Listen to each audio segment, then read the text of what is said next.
Olá, seja muito bem-vindo, seja muito bem-vinda. Meu nome é Marcelo Augusto e nós conduziremos a reflexão evangélica. Antes, porém, gostaria de convidar a todos para que nós pudéssemos fazer a nossa prece de início.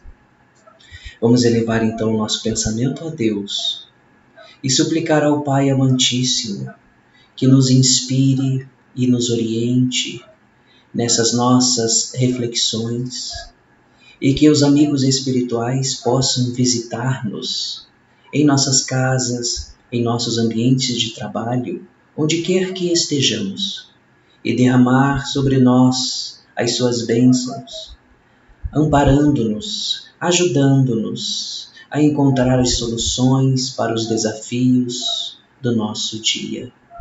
E que possa estender essas bênçãos a todos os nossos familiares e entes queridos, aos nossos vizinhos e nossos amigos, e pessoas também distantes, que nós desconhecemos os sofrimentos a que estão passando. Senhor, abençoa-nos a todos, encarnados e desencarnados. Bem, nós temos uma grande alegria de trazer para a nossa reflexão evangélica uma passagem do Evangelho registrado por Mateus no capítulo 8 e versículo 22, que diz o seguinte: Deixa aos mortos o cuidado de enterrar os seus mortos. Num primeiro momento, parece-nos muito estranho que Jesus tenha dito essa orientação, que Jesus tenha deixado essa orientação. Ainda mais o Mestre que tanto nos ensinou a respeito do amor ao próximo, que ensinava aquele povo sofrido e perseguido a mensagem de Deus. Um Deus que Jesus trazia completamente diferente daquele que Moisés havia apresentado na primeira vez. Porque com Moisés nós temos a primeira revelação, a revelação da justiça divina. E a lei era proporcional à natureza daquele povo e daqueles homens. Por isso que a lei era muito dura, porque aquele povo era muito embrutecido, ainda estava muito primitivo. E séculos depois, aquele Deus que castigava, que perseguia, aquele Deus que era intempestivo, agora era apresentado de uma nova forma. Jesus, sendo agora a segunda revelação, a revelação do amor, apresentava àquele povo um Deus que nenhum outro havia conseguido defini-lo. E Jesus apresenta e define como Pai, um Pai misericordioso e amoroso. E aquele povo sofrido, recolhendo esses ensinamentos, guardava-os como joias, como preciosidade. É esse mesmo divino Messias que estava ensinando a respeito do perdão. Não perdoar apenas 7 vezes, mas 70 vezes 7 vezes. Ensinava a oferecer a outra face a todas as agressões e injúrias recebidas. Estava ensinando também a cuidar e amparar o nosso próximo, aqueles que estavam caídos pela rua, aos pobres, aos deserdados, e que ainda pouco antes desse episódio, que ele orienta deixar aos mortos o cuidado de enterrar os seus mortos, Jesus havia acabado de proferir o cântico das bem-aventuranças, falando bem-aventurados os aflitos, bem-aventurados os misericordiosos, os puros de coração, bem-aventurados aqueles que têm paz, que herderão e possuirão a terra. Como pode, então, uma figura tão querida, que trazendo uma mensagem de amor tão grande, poder deixar essa orientação de largar aos mortos o cuidado de enterrar os seus mortos. Bem, antes, porém, da gente tentar aprofundar um pouco mais e entender o sentido dessas palavras, o sentido mais profundo dessas palavras, a gente precisa esclarecer sobre as circunstâncias que esse episódio ocorreu, né? Porque refletirmos apenas a respeito dessa frase pode nos levar a cometer alguns equívocos. E para sermos mais fiéis ao texto, nós vamos começar lá onde inicia essa narrativa desse episódio. Isso está registrado em Mateus, só que no versículo 18, onde o evangelista começa falando o seguinte: Vendo Jesus muita gente ao seu redor, ordenou que passassem para outra margem. E ele continua. Então, aproximando-se dele, um escriba disse: Mestre, seguir-te-ei para onde quer que fores. Nesse momento se aproxima um escriba e lhe diz que iria segui-lo para onde quer que for. Mais adiante, no versículo seguinte, nós temos: Mas Jesus lhe respondeu: As raposas têm seus covis, e as aves do céu ninhos, mas o Filho do Homem não tem onde reclinar a cabeça. Obviamente, Jesus havia dado essa resposta porque estava percebendo ali, naquele primeiro homem, naquele escriba, justamente a sua natureza mais íntima. Jesus sabia e sabe até hoje o quanto é difícil e árduo o caminho, as renúncias que tem que se fazer, os sacrifícios que têm que serem feitos, porque não se tem como seguir a dois senhores ao mesmo tempo. Isso já está no Evangelho.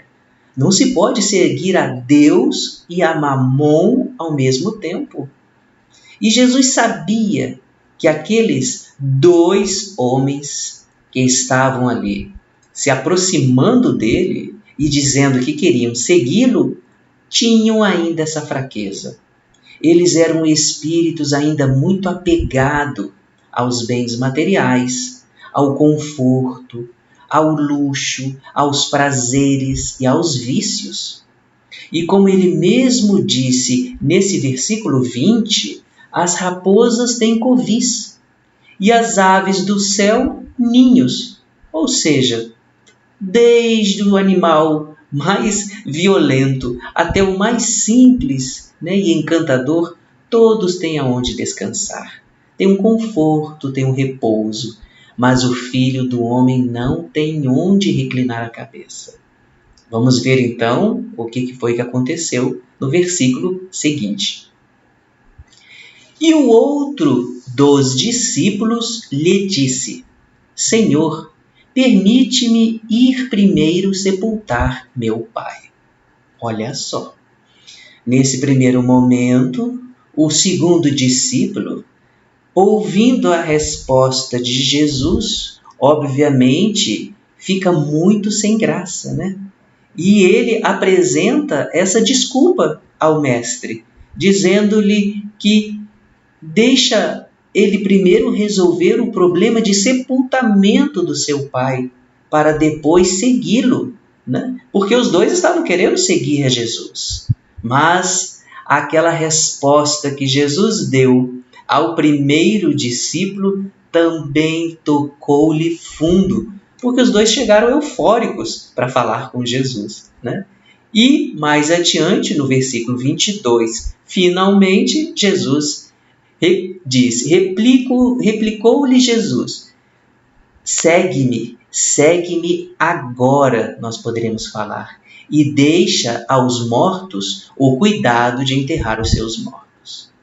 Agora que nós fazemos essa análise a respeito das circunstâncias em que ocorreu esse diálogo, nós percebemos um detalhe muito importante nessa citação. Primeiro que esse autor, esse homem que questiona a Jesus, esse segundo homem, é um discípulo do Mestre. Não era uma pessoa comum e que estava encontrando Jesus pela primeira vez. Não. O texto evangélico é muito claro em designá-lo como discípulo, alguém que já estava acompanhando Jesus há alguns dias, ouvindo as suas exortações, as suas palestras, testemunhando os seus feitos, as suas curas, as suas realizações. E após a bem-aventurança, aqueles ensinos da bem-aventurança, eles decidiram definitivamente seguir a Jesus. Eram discípulos de Jesus. E um outro detalhe importante que a gente destaca é a respeito da desculpa apresentada pelo segundo discípulo: o sepultar o meu pai. Pois bem, Jesus jamais viria destruir a lei. Ele jamais viria destruir a lei. Ainda mais a lei de Moisés, os 10 mandamentos, no qual Moisés havia sido a primeira revelação. Jamais poderia. Então, como é que nós poderíamos resolver isso que aparentemente nos parece muito incoerente? Ainda mais em se tratando que naquela época, o 4º mandamento ordenava: honrai a vosso pai e a vossa mãe. Como que pode alguém que segue aos mandamentos honrar a vosso pai e a vossa mãe não prestar o devido cumprimento justamente naquele que era o seu último dever, de sepultar o familiar? Não tem como. É algo realmente incongruente com a personalidade e a mensagem de Jesus. O que está faltando, então, para a gente poder entender melhor essa passagem? E é justamente isso, procurando a respeito desse questionamento, que nós encontramos na internet um artigo do doutor José Zushuishi, É um sobrenome até muito difícil de pronunciar. Ele é doutor em antropologia cultural pela Universidade de Brasília. E o doutor José Zushuishi, ele diz no seu artigo o seguinte, e é muito importante esse relato desse professor. Ele nos diz que existe a Kadish, que é uma espécie de prece dos judeus. E que essa prece, a Kadish, ela é recitada nas cerimônias memoriais, aquelas reuniões e cerimônias importantes, e também como forma de encerramento do período de luto, o chamado Avilut. Pronuncia-se a Kadish logo após o enterro. Então, ocorreu o enterro do povo judeu, daquele familiar, pronuncia-se a Kadish. Pronuncia-se também no 7º e no 30º dia após o enterro. E também no aniversário de 1 ano de falecimento, chamado Yarzeit, o falecimento do pai ou o falecimento da mãe do enlutado. Olha que informação preciosa o Dr. José Zushuishi está nos trazendo. Que o período de luto do povo judeu, naquela época de Jesus, não era apenas de 1, 2, 5 ou 6 dias. Que eles tinham um compromisso no 7º dia, tinham um compromisso no 30º dia e tinham também um compromisso 1 ano após o enterro, daquela cerimônia de sepultamento. Agora, essa informação vai nos dar condições de esclarecer um pouco essa passagem do Evangelho. Dessa forma, nós estamos realizando uma nova análise da passagem e apresentamos o seguinte resumo. Eram 2 homens querendo seguir a Jesus, eufóricos de seguir a Jesus.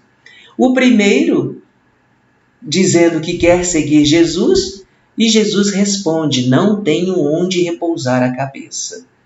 O segundo, ao ouvir isso, apresenta essa desculpa.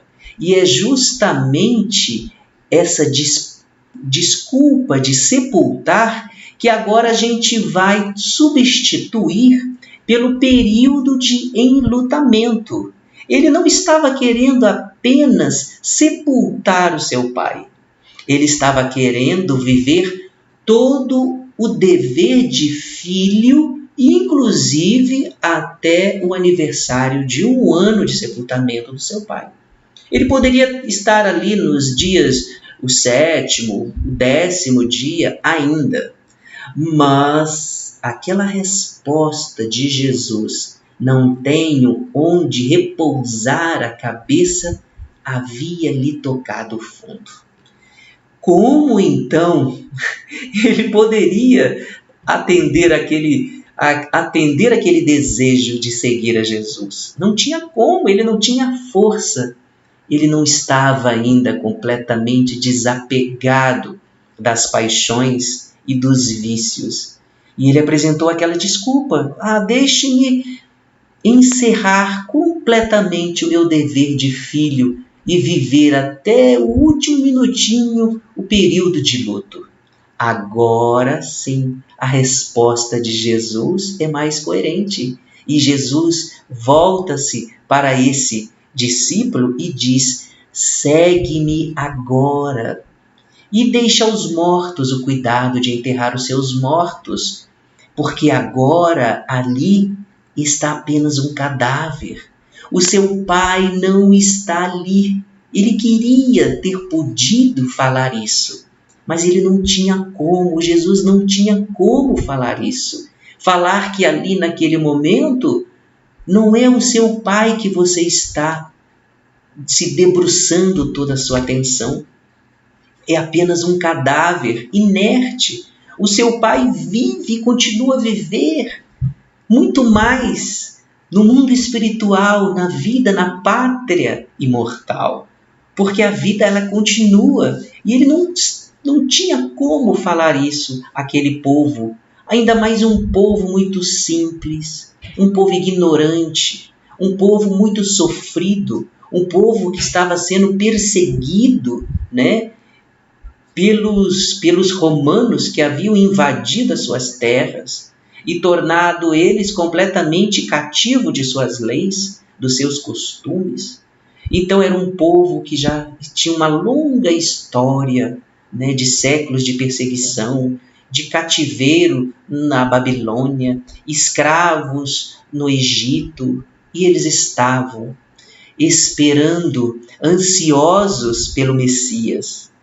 E eles estavam querendo um líder, um general, que libertasse o povo hebreu daquele jugo opressor, daquele povo romano dominador. Mas não era um general que estava ali. Era Jesus, Filho de Deus, trazendo a mensagem do Pai, a mensagem de amor. E por não poder ter como falar tudo a respeito, o que Jesus deixa?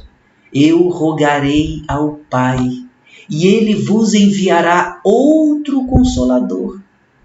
E esse outro Consolador vos fará recordar tudo aquilo que eu tenho dito, e vos ensinará muitas outras coisas mais.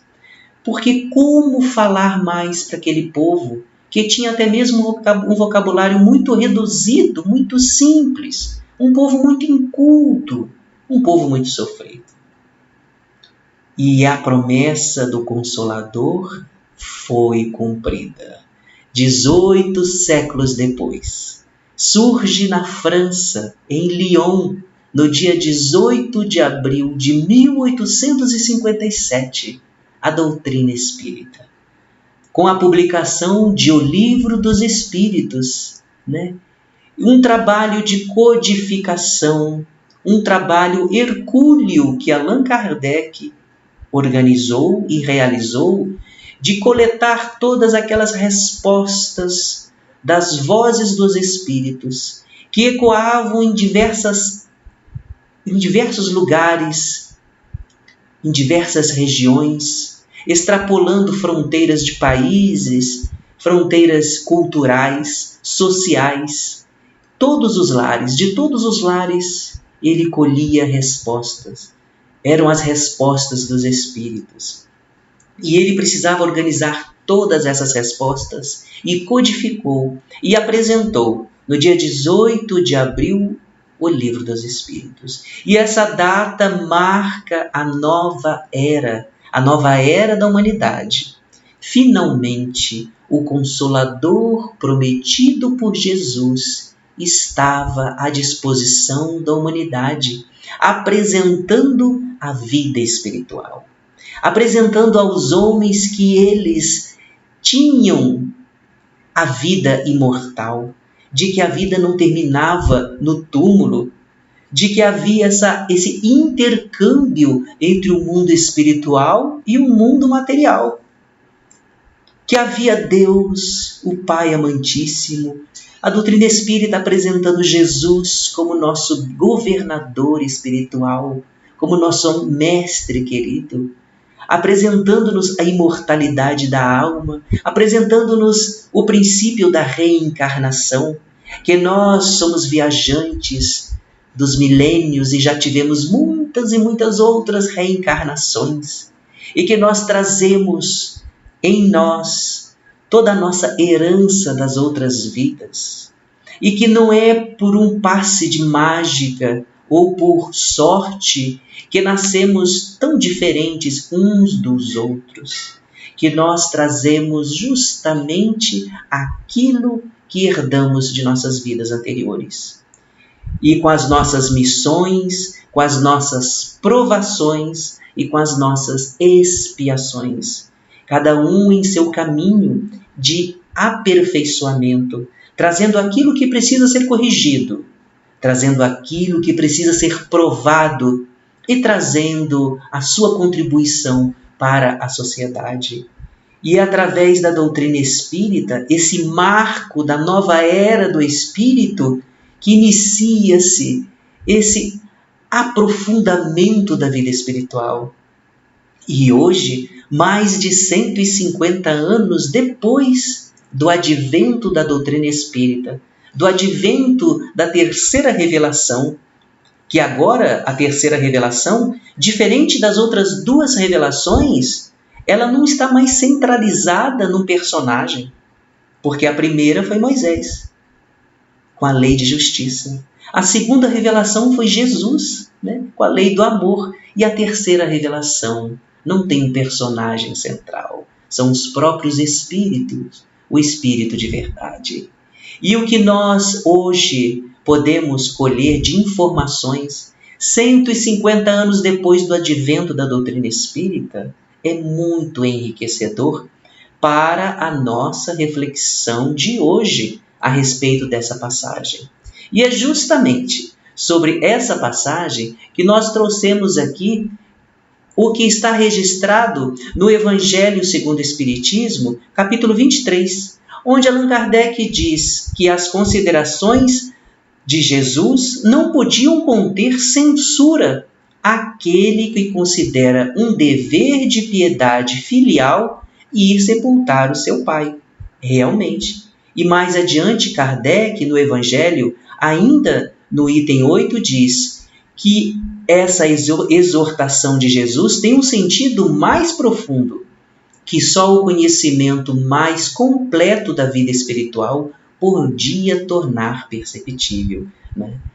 E esse conhecimento mais completo da vida espiritual nós temos hoje, graças a Deus, fruto do trabalho de muita renúncia e sacrifício de grandes médiuns, como Francisco Cândido Xavier, como Divaldo Pereira Franco, José Raul Teixeira, Ivone do Amaral e muitos outros.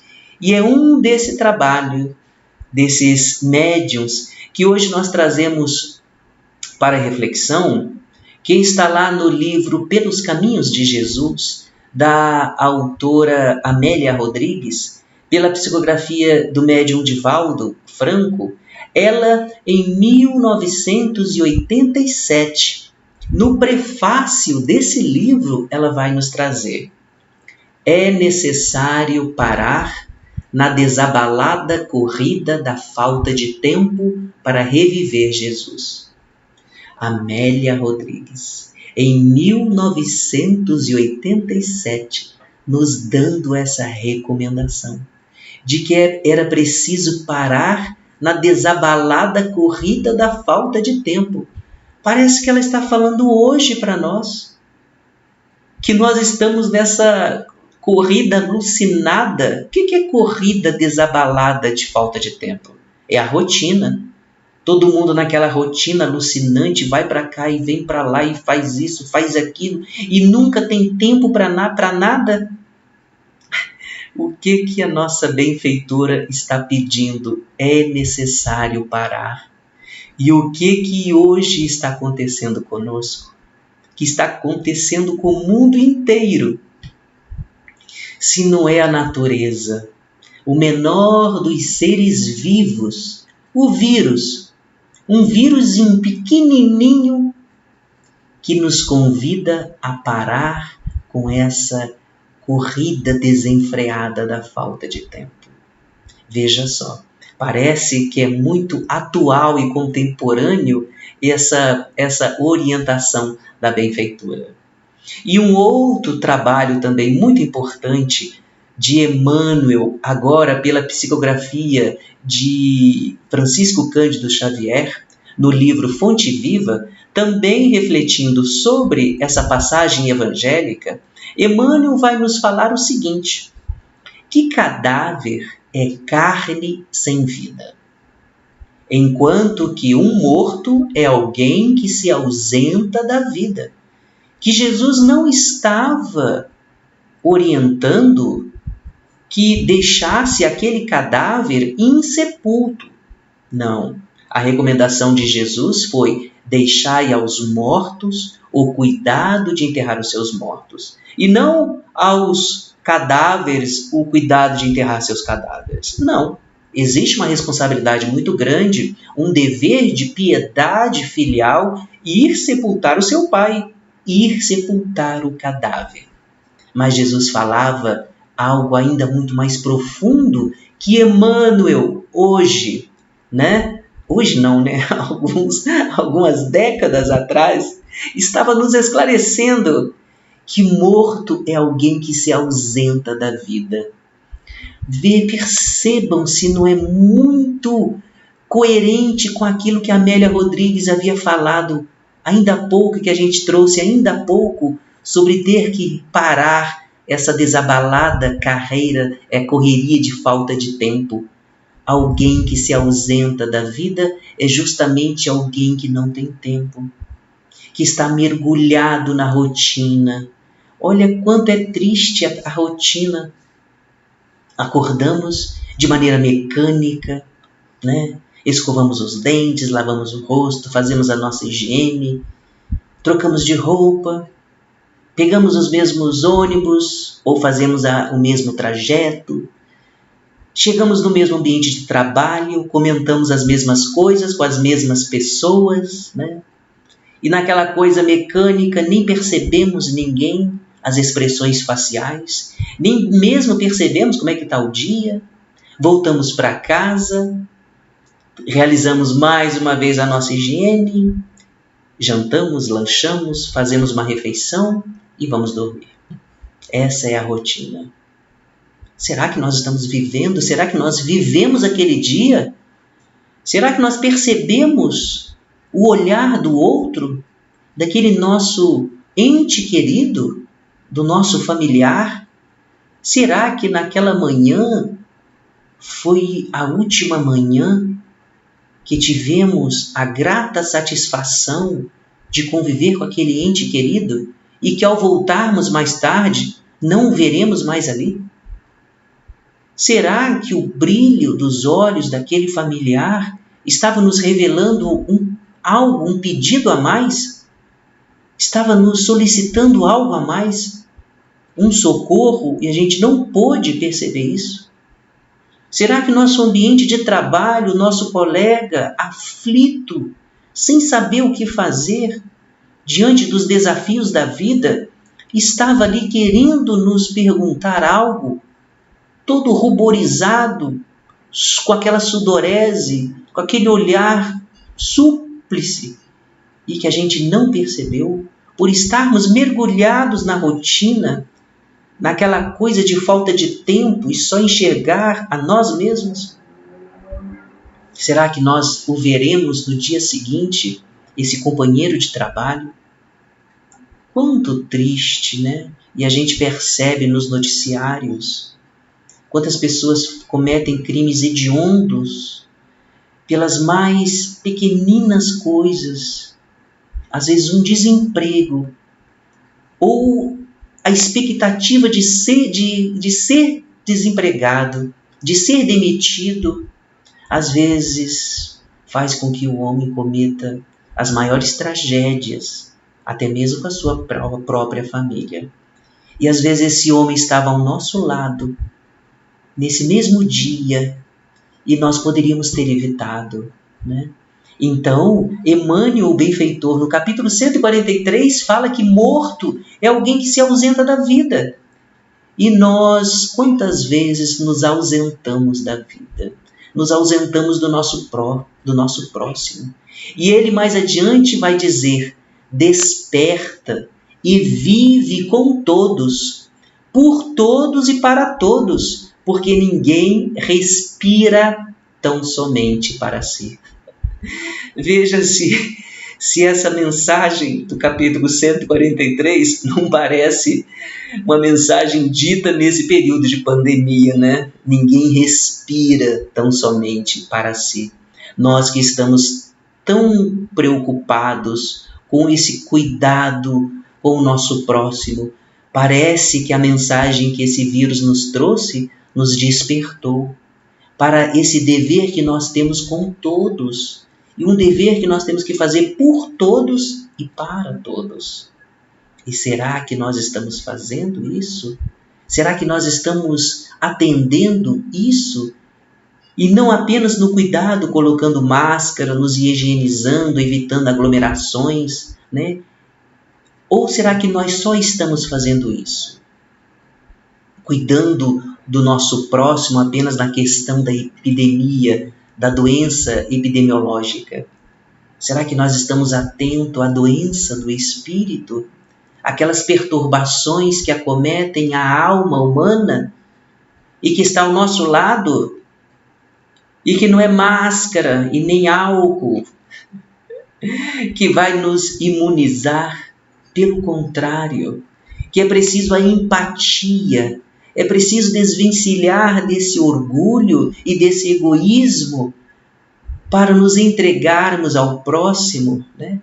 E é justamente isso, mais adiante, que o benfeitor vai falar, onde ele diz que, em se tratando de jornada espiritual, deixa sempre aos mortos o cuidado de enterrar os seus mortos. Com o advento da doutrina espírita, com a era do Espírito, nós hoje sabemos, com todos os ensinos que os benfeitores nos dão, que nós temos uma responsabilidade muito maior, não só como membros de uma família, não só como membros de uma sociedade, mas nós temos uma responsabilidade como espíritos imortais que somos. Nós temos uma responsabilidade para com a humanidade, com essa grande família espiritual a qual nós fazemos parte, que o nosso ente querido, o nosso familiar, o nosso vizinho, o nosso irmão e até mesmo aquele que não nos quer bem faz parte de nossa família espiritual. Porque se Deus é o nosso Pai, o Pai de todos nós, nós somos irmãos uns dos outros. E nós temos o compromisso. Ninguém vive sozinho, ninguém progride sozinho. Nós evoluímos com o outro, pelo outro e com o outro. Nós não temos como viver só, evoluir só, porque a evolução precisa desse fluxo do amor que sai de um, vai até Deus e passa pelo outro. E através desse fluxo do amor entre o nosso irmão e Deus é que nós conseguimos a nossa libertação. E a doutrina espírita nos fala desse cuidado que temos que ter com a nossa jornada espiritual. No final do dia, o que nós fizemos de bom para a nossa jornada espiritual, né? O que nós fizemos de bom para nós? Será que se nós desencarnarmos nessa noite, será que ao despertar no mundo espiritual estaremos com a consciência tranquila de termos feito tudo aquilo que poderíamos ter feito? Ou será que nos acompanharia uma culpa muito grande de não ter aproveitado os minutos de que dispunhamos, os momentos com os nossos familiares?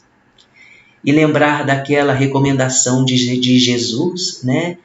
Reconcilia-te com o teu adversário enquanto caminhas junto com ele.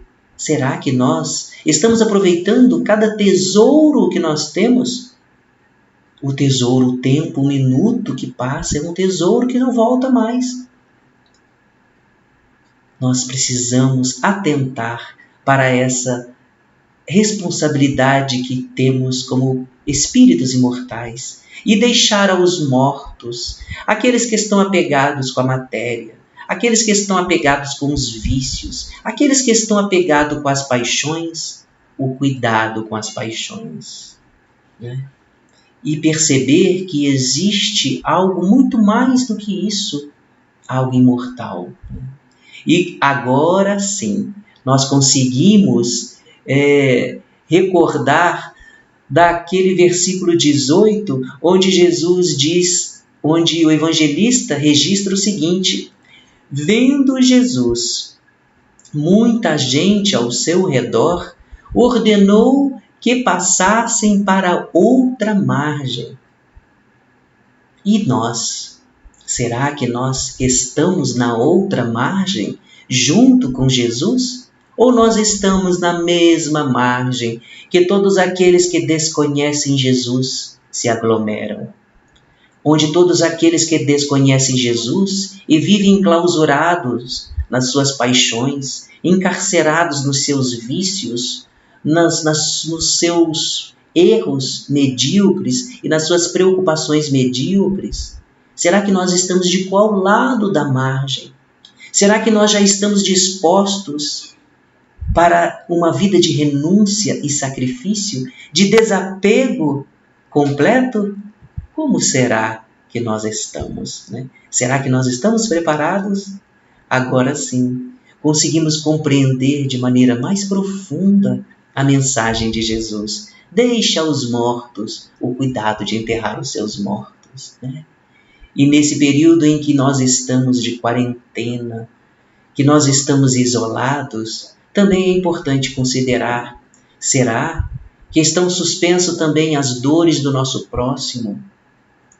Aquele que passava frio não passa mais? Aquele que passava fome e que passava dores alucinantes, necessitando de remédio, de comida e de uma roupa, será que ele não está mais necessitando?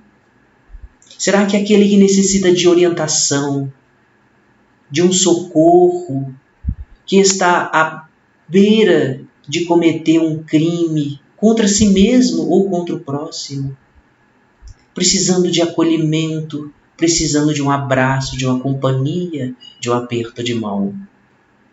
Que nesse período, que nós não estejamos na mesma margem daqueles que estão desesperados, apavorados, que confiemos no Cristo, que possamos dar a nossa cota de renúncia e de sacrifício, por amor ao Evangelho, por amor à mensagem do Cristo e por dever de nossa jornada espiritual, de não deixar desamparado o nosso próximo. Que usemos aqui, coloquemos a máscara, sim, que passemos álcool em gel, mas não deixemos de amparar e de socorrer o nosso próximo. Essa é a grande reflexão que nós trouxemos neste momento. E como sempre fazemos, queremos agradecer muito a atenção, ao carinho e à caridade de todos e convidar a todos para que agradeçamos ao Pai por ter nos permitido essas reflexões tão gratificantes ao nosso espírito. Que essas vibrações possam permanecer em nossos corações, iluminando-nos a caminhada. Que Deus nos abençoe hoje e sempre. Que assim seja. Muito obrigado a todos e até a próxima.